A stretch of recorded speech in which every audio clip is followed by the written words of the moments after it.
One of the biggest matches on this week's WWE Raw, Seth Rollins vs. LA Knight, was never meant to unfold on free television.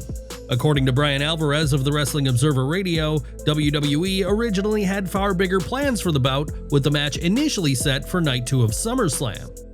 The original blueprint had Seth Rollins cashing in his Money in the Bank contract on CM Punk during Night 1 of SummerSlam, an angle that ultimately unfolded as the now infamous Ruse of the Century.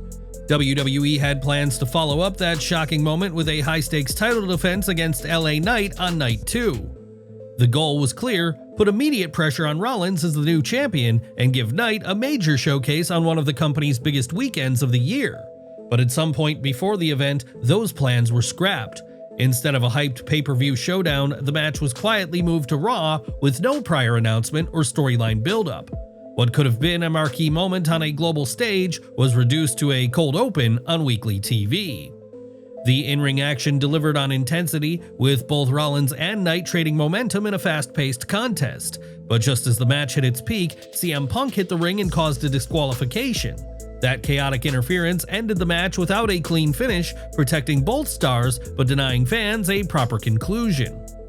While the DQ preserved momentum for Knight and kept Rollins strong as champion, it raised fresh questions about WWE's long-term creative direction. With Punk, Knight, and Rollins now fully entangled in overlapping rivalries, all signs point to a larger confrontation, possibly even a triple threat match down the line. Shifting this match from SummerSlam to Raw might have been a scheduling call, but some fans are already asking whether WWE missed a golden opportunity to give LA Knight a bigger platform on the weekend where all eyes were already watching. Did WWE make the right decision, or did it cost LA Knight a spotlight moment? And how should the brewing tension between Rollins, Knight, and Punk play out in the weeks ahead? Let us know in the comments below. Ever since Brock Lesnar made his shocking return at SummerSlam, reactions among fans and those backstage in WWE have been mixed and in some cases deeply uncomfortable. While the return of the Beast Incarnate delivered a major jolt of surprise for the live crowd, it's created unease among certain corners of the WWE roster, particularly within the women's division. According to Sean Ross Sapp via the Fightful Report podcast, Lesnar had been legally cleared to return nearly a month prior to SummerSlam. That clearance came despite his name being linked to Janelle Grant's ongoing lawsuit against Vince McMahon and WWE. While Lesnar is not a named defendant, the allegations associated with him have left a lingering discomfort within the company. Sapp noted that several WWE superstars, speaking off the record, were disgusted by Lesnar's return. While none have gone public, there's reported concern that his reinstatement sends the wrong message, particularly to female talent. There was a noticeable silence among the women's roster when Lesnar made his entrance at MetLife Stadium, a silence that, while not spoken, was loudly felt. WWE is yet to publicly comment on any internal pushback, and it remains unclear whether any changes will be made in response. For many inside and outside WWE, it reignited doubts about the company's commitment to fostering a safer and more transparent workplace. With the lawsuit still unresolved, Brock Lesnar's continued presence, especially in a high-profile role, could fuel further tension behind the scenes. And while the return of Brock Lesnar has generated internal friction, for one man in particular, it's exactly what he asked for. Just days after being laid out by Lesnar's devastating F5 at SummerSlam, John Cena has finally broken his silence. Speaking to Adam's Apple, Cena acknowledged the chaos Lesnar brought at the end of the show and gave fans some clarity on what comes next. Cena made it clear he doesn't dictate what happens in WWE, but he shows up to do the job regardless. In his words, "They deal him, I play him, I'm just really excited, we've got like 12 of these things left." John Cena also revealed that when WWE informed him that Lesnar had been cleared for a return, he personally requested to work a program with him. Triple H later confirmed that Lesnar was one of the names on Cena's own wish list for his retirement tour. With Cena now scheduled to appear on SmackDown this Friday, the possibility of a follow-up confrontation with Lesnar looms large. And with Clash in Paris set for later this month, all signs point toward a blockbuster showdown between two of WWE's biggest legends, one that could be billed as their final chapter. Do you think WWE made the right call in bringing Lesnar back amid the ongoing legal controversy? And are you excited for a potential Cena vs. Lesnar match one last time? Let us know what you think in the comments section. Enjoying the video? A quick like goes a long way in helping us grow and deliver more wrestling news you care about. Now, Hulk Hogan's private memorial service brought together major names from the wrestling and entertainment world, all paying tribute to a man who defined an era. Held at Indian Rocks Baptist Church in Largo, Florida, the closed-door ceremony was solemn but star-studded.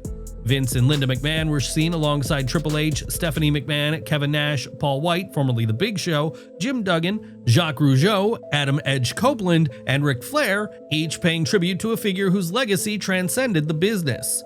According to Jimmy Van, founder of Fightful, Vince McMahon spoke during the memorial. In an emotional moment that reportedly closed out his speech, McMahon requested a standing ovation for the Hulkster. Longtime friend Kid Rock arrived with a yellow feather in his hat, paying quiet homage to Hogan's signature look. Also present were Bam Margera and comedian Theo Von, a reminder of Hogan's cultural reach far beyond the squared circle.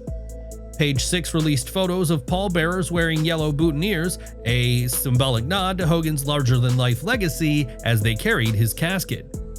Notably absent from the memorial was Brooke Hogan. Instead, she chose to grieve privately, taking her children to the beach, a place her father cherished deeply. In an emotional Instagram story, she shared a black and white childhood photo and a heartfelt message mourning Hogan in her own way. Later, during an interview on the Bubba the Love Sponge show, Brooke revealed why she distanced herself from her father's final chapter. She spoke candidly about her distrust toward Sky Daly, Hogan's wife, claiming the relationship initially seemed positive but eventually raised red flags. Brooke said Hogan privately confided that he felt pressured into the marriage despite previously vowing never to remarry. Her concern deepened when she allegedly discovered Sky Daly had links to Scientology. Brooke reportedly consulted former members of the organization, FBI contacts, and even well-known whistleblower Mike Rinder. After receiving all the information she requested for, Brooke warned her father to safeguard his memorabilia and intellectual property, but when her concerns went unheeded, she made the difficult decision to step away. Brooke also raised serious questions about Hogan's medical care during his final days. She alleged that he received incorrect medication doses and was treated more like a celebrity photo op than a patient. According to her, she and Hogan's ex-wife Jennifer McDaniel handled most of the caretaking, and she believed that, despite his declining health, he still had years left. Brooke described a disturbing scene where hospital staff ignored instructions and attempted to take pictures of Hogan while he was unconscious. And while those allegations are troubling enough, the questions don't stop there. Adding to the controversy, longtime friend Bubba the Love Sponge questioned the manner of Hogan's cremation. He stated that it was rushed without an official autopsy or independent medical examiner review. Instead, the process was signed off by Hogan's personal doctor, Gerald Fitzgerald Jr., without further scrutiny. Bubba said that Hogan had recently been cleared to return home and was even visited by Eric Bischoff and Jimmy Hart, both of whom believed he was on the mend. Hogan's death certificate reportedly listed not applicable under the medical examiner's case number, and no toxicology reports were conducted. For Bubba and many fans, the speed of the cremation, absence of toxicology testing, and lack of a second opinion are deeply unsettling. He questioned how someone so high profile, worth $50 million, and recently active could pass away so suddenly with no one demanding answers. With only a private doctor's word and no official autopsy, the door is left open for more questions than answers. As fans continue to mourn, so too will they wrestle with the unanswered questions surrounding the final days of Hulk Hogan. NXT news now. This week's episode of NXT wasted no time getting into the action as Blake Monroe squared off with Kelani Jordan. The bell had barely rung before both stars launched into fast-paced offense, giving the show an energetic and attention-grabbing start. The women did a great job of telling a story that Jordan felt like she had something to prove in this one, as she had an aura of desperation about her while attacking the former AEW star. They maintained a fast pace, ensuring that nobody's attention was lost throughout, and there was plenty of physicality, making the most of the fact that the match itself lasted only 6 minutes. That is due to the fact that Jordynne Grace appeared and continued her rivalry with Monroe, chasing her out of the ring to the parking lot as Monroe escaped inside an SUV. That led to a countout finish, meaning the match was a little flat, as it didn't have a proper conclusion despite the brilliant start they made. However, Grace's chasing tactic worked, as later in the night, Ava was shown giving her a match against Monroe at the upcoming Heatwave event. Who do you think will come out on top when Grace and Monroe finally meet in the ring? Let us know in the comments. Uriah Connors and Cale Dixon stepped into the spotlight this week with their biggest match yet, challenging Hank and Tank for the NXT Tag Team Championships. But what could have been a career-defining moment quickly became clouded by controversy. The match's most crucial pinfall was clearly botched by the referee. In the final stretch of the match, Hank had Uriah Connors pinned with both shoulders clearly down, while Tank had Cal Dixon tied up outside the ring, meaning no interference was possible. Despite there being no movement from Connors to indicate a kickout, the referee inexplicably waved off the pin, claiming the shoulders were up. What made it more confusing is that the match continued for just a few more seconds before Hank and Tank hit their double-team finisher and picked up the win anyway. It raised the question, if the referee knew a mistake had been made, why not call the match in the moment rather than awkwardly dragging it out? It was an unfortunate blemish on what was an otherwise solid showing for both teams. After the dust settled, Dark State made their presence felt with a post-match beatdown, clearly signaling their intent to challenge next. The ambush was timed perfectly and added heat to the division. What wasn't nearly as effective was their backstage promo. Cutler James raised eyebrows when he said, "We've been on your ass for a while now, right up your and I promise you, we're going to stay right there until you just can't handle it." His teammates looked visibly stunned, reacting in real time like they weren't sure how to cover for it. Whether this is part of a developing angle where Cutler doesn't quite fit the Dark State mold, or WWE has given up on the faction altogether and is slowly turning them into a comedy stable, one thing's for sure, if you were watching NXT, you probably jumped straight to social media to replay what you just heard. Lexis King and Myles Borne finally met for a singles match this week after weeks of King trying to prove the popular NXT star is a fraud, and it didn't disappoint. The crowd was fully behind Borne, showcasing that the build-up had worked and gaining sympathy for him, and the two men began trading takedowns and counters, and like the first two matches, there was plenty of methodical work done here. Borne had the upper hand for the majority of the encounter until King ended up cutting off a dive out of the ring with a vicious-looking running knee, taking the match into a break. King managed to stomp Borne's hand into the steel stairs, giving him something to sell as the referee had to check if he was able to continue working. Borne then managed to fight through the pain, eventually winning with his finisher, which is essentially a zigzag, and while there was a clean finish, it likely won't be the final time these two meet in the ring. Nia Jax brought her main roster presence to the NXT ring this week, working against one of the smallest competitors in NXT, Thea, which set up a serious David versus Goliath type of storyline. Hale managed to use her speed and agility effectively throughout the start of the match, avoiding Jax's power as she got in some offensive shots of her own at times.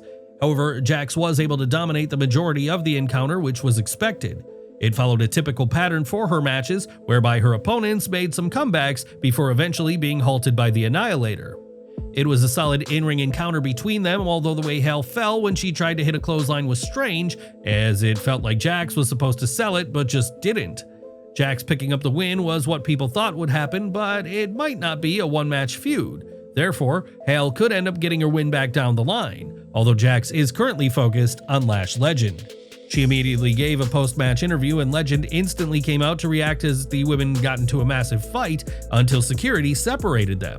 However, long after their in-ring segment was over, they were still brawling backstage, proving they couldn't be kept apart. Several wrestlers then looked to stake a claim for the NXT title after Femi hit the ring and bragged about being the most dominant champion in NXT history. Trick Williams and Javon Evans made their way out to argue that, and Evans suggested the two of them should fight for a shot at Femi's title down the line, which was an idea that the champion loved. But that's when TNA star Moose made his presence known, making it clear he wanted the TNA World title from Williams. Meanwhile, Dark State then popped up and attacked all of them, trying to make an impact against some of the bigger stars. Although that didn't go to plan for them, as Femi, Moose, Evans, and Williams got the best of the situation, with this being a wild segment that ultimately didn't accomplish much. Moose ended up in Ava's office later that night with Williams and Evans, where she made a #1 contenders match between Trick and Javon for Heatwave. Meanwhile, she also confirmed a massive 8-man tag team match for next week though, as Femi, Moose, Evans, and Williams will be forced to team together as they battle Dark State. Last week saw several strange segments involving Joe Hendry, where he would randomly pop up at points just to smile throughout the show, and this week, answers were provided as to why. During a backstage segment where Charlie Dempsey and Ren Sinclair discussed Tavion Heights no longer being a part of the faction, Dempsey admitted to missing him, while Sinclair joked they would now have lots of quality time together. Ren then randomly began singing Hendry's theme song as she claimed it made her happy, and that's when a bizarre moment occurred as Hendry literally stepped out of a refrigerator in the corner of the room. Hendry then had a back and forth with them as the match was set up. Therefore, the mid-match clips of the Scotsman were done as part of a slow burn reintroduction for Hendry rather than being glitches. It was all building to this rather random return via a fridge, teaching audiences to believe in Joe Hendry, as you never know where he might pop up. Stax competed against Yoshiki Inamura this week, with Stax opting to attack him during his entrance to try and get the upper hand before the bell rang. That didn't last for long though, as the Noah star regained control after Stax took too long on the top rope, and from there he was able to control proceedings with some kicks, chops, and punches. Unfortunately for Inamura, Ariana Grace and Josh Briggs ended up getting involved to help Stax secure a win, but this entire match felt way too short, which was a recurring issue throughout the episode. It appears that Grace and Stax will be presented as an on-screen partnership from now on, which should work well given that they're a real-life couple. Another positive was Briggs' overall appearance, as he seems better suited to being a mean heel, as he spent too long trying to win people over as a good guy. But what do you think? Do you prefer him as a heel, or would you rather he return to being a fan favorite? Let us know in the comments. Ethan Page opted to brag about defeating Santino Marella last week to retain the North American title, which led to Tavion Heights interrupting his version of the Canadian national anthem. However, that's when fans were given a shock appearance from Chelsea Green and the Secret Hervis, who trashed Heights for interrupting one of the greatest Canadians, seemingly setting up a mixed tag team match. NXT also featured a women's North American title match this week as Sol Ruca put her title on the line in the main event against Tatum Paxley, who had the culling by her side to support her. Interestingly, Ruca still carried the WWE Speed title, which has reportedly been quietly put on pause with no new episodes being made. However, holding the gold could be a sign that WWE is going to bring the show back. When it comes to the match itself, Ruca came out of the gate strong, only for the challenger to turn things around and ultimately take control. Zarya attempted to stop Shawn Spears from interfering, which saw Ruca resolve the situation by hitting a moonsault on all four members of the culling from the top rope to the floor in a spectacular spot. This was easily the best match of an otherwise underwhelming episode of NXT from an in-ring perspective, but both women deserve credit for bringing lots of energy, with Ruca's high-flying ability being a highlight here. There was one mistake as Ruca attempted to hit a move from the top rope only to fall to the floor. However, she got right back up to the top, although it allowed Paxley to nail her with a neckbreaker from that position, although Ruca did recover from this whole situation brilliantly. Further distractions came as Nia Jax and Lash Legend appeared brawling again, although it would be the doll placed by Izzy Dame that truly distracted Tatum, allowing Ruca to hit the Soul Snatcher to retain her gold. Elsewhere, there was a sit-down interview with Ricky Saints about his feud with Jasper Troy, continuing that particular storyline in a brief way this week. There was also a clear message sent to JC Jane this week as she prepares to face former WWE superstar Ash by Elegance, who the WWE Universe knows best as Dana Brooke, who is a serious threat. Things became personal quickly backstage as Lainey Reed joked that shining up the titles was Jasmine Nix's job, which led to JC handing Nix both her titles as she told her to get to work, laughing with Fallon Henley. While they found it hilarious, it was clear that Jasmine didn't, and the disrespect didn't go unnoticed by the audience. It's been clear for weeks that Nix might be breaking away from Fatal Influence, but after this week it feels inevitable, as this could be the spark that makes it happen. We are ending today with Tiffany Stratton finally breaking her silence regarding the awkward promo exchange with Charlotte Flair during the build to their WrestleMania 41 match, which saw her make personal digs at Flair's failed marriages. She appeared on Logan Paul's Impulsive podcast, where she admitted that Flair is a legend, but things got heated and she was trying to prove to Flair that she could go and was worthy of the title. Stratton admitted that stuff got heated between them as they both went off script, but she insisted that stuff happens, while she also admitted apologizing to Flair and having no problem in embracing being in the wrong. However, she did double down and insisted that what she did was justified, although she perhaps shouldn't have gone as far as she did.